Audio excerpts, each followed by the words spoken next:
10-year-old Ethan Cole had learned 3 important rules about Frontier Station Meridian. Don't wander into the docking bays after dark. Don't ask questions about unmarked cargo. And never, ever get involved in business that wasn't yours. He broke all 3 rules the day he found Lyra.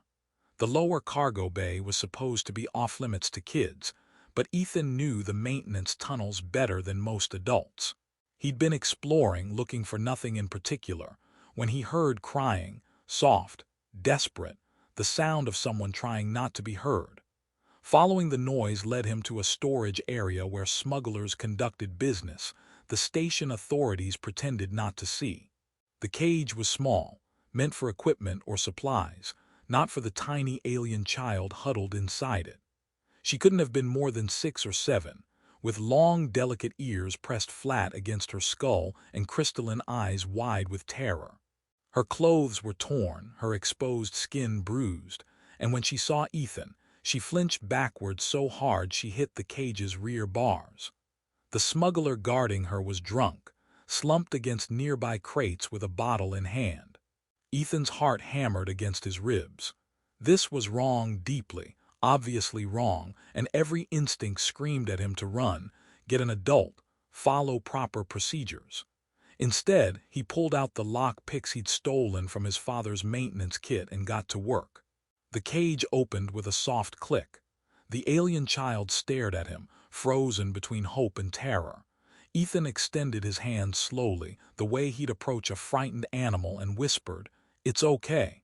I'm getting you out." She didn't understand his words, but maybe she understood his tone.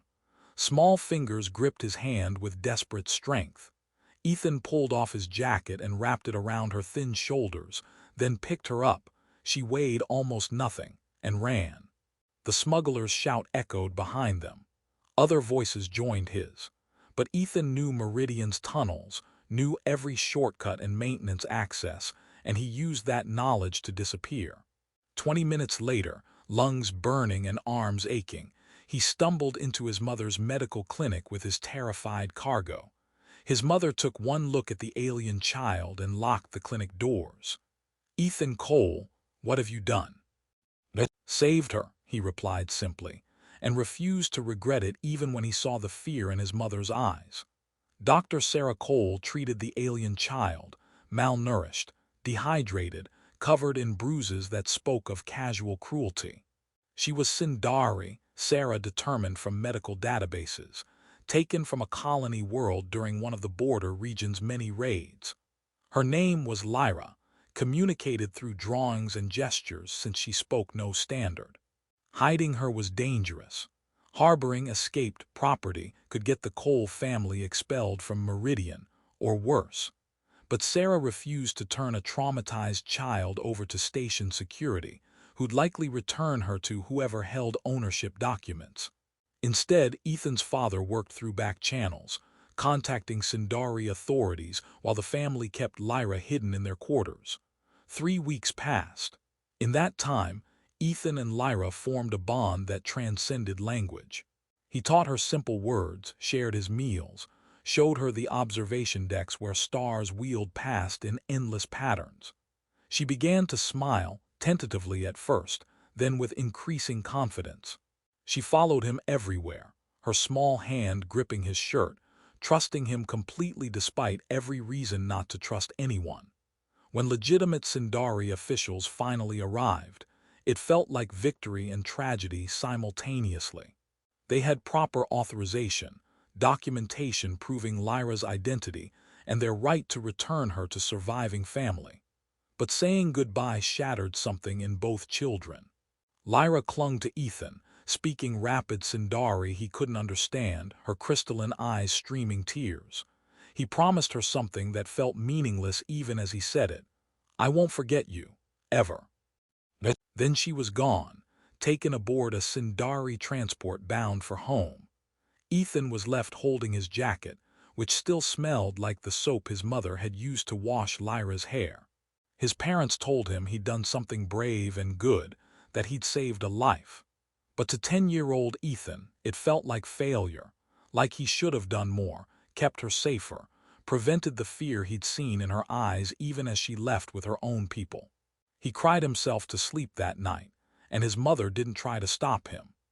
18 years later, Ethan Cole worked as a diplomatic liaison for the Terran colonial administration, facilitating human Sindari trade relations. It was respectable, often tedious work. He was good at it, patient with cultural differences, skilled at finding common ground.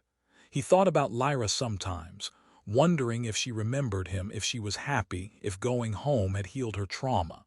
When Ambassador Lyra Ven'Sari arrived for trade negotiations, Ethan didn't make the connection immediately.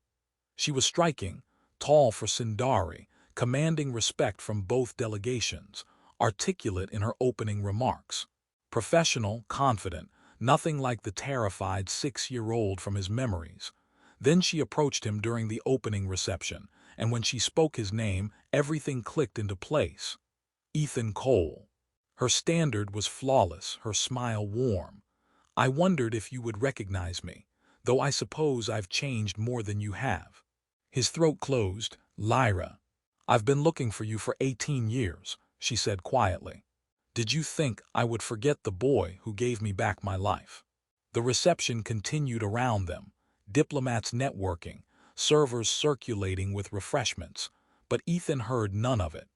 All he could process was that the traumatized child he'd freed had grown into this extraordinary woman, and she'd spent 18 years searching for him.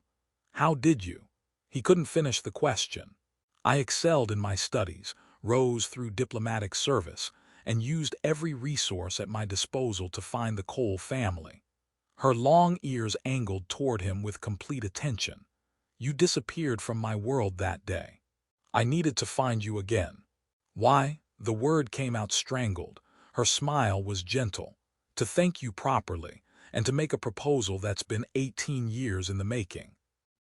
They met privately the next day, away from diplomatic functions and curious eyes.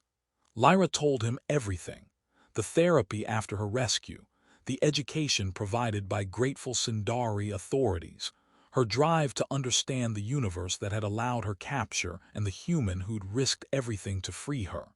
"I needed to find you," she said, her crystalline eyes meeting his.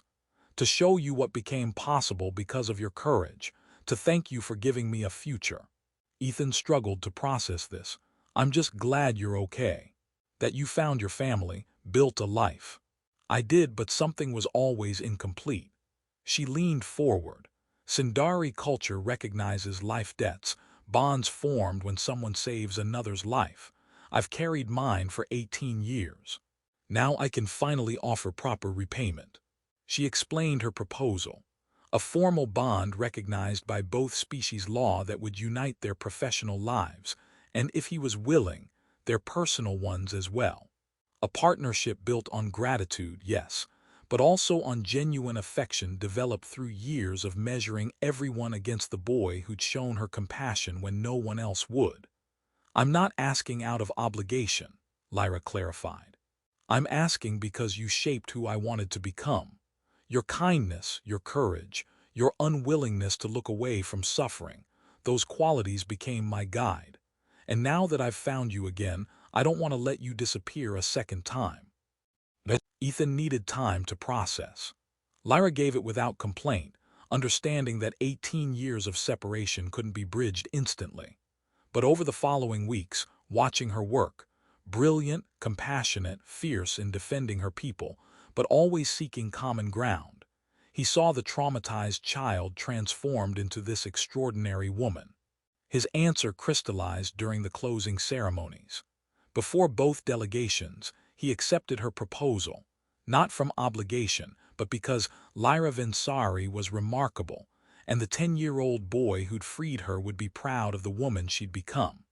The bond ceremony blended human and Sindari traditions, witnessed by people from both species. Afterward, in private, Lyra took his hands. "Every choice I made after you freed me was guided by one question: what would Ethan do? You became my moral compass, and the man you grew into exceeded every hope." Ethan replied honestly: "I thought about you for years, wondered if I did enough. Finding out you're not just okay but extraordinary, it's more than I dreamed possible. She smiled with the same trust he remembered from 18 years ago, now augmented by adult confidence. You gave me more than freedom. You gave me hope that compassion exists even in a cruel universe. I want to spend my life proving you right, that kindness matters, that one person can make a difference. Will you do that with me? Yes, Ethan said, and meant it completely.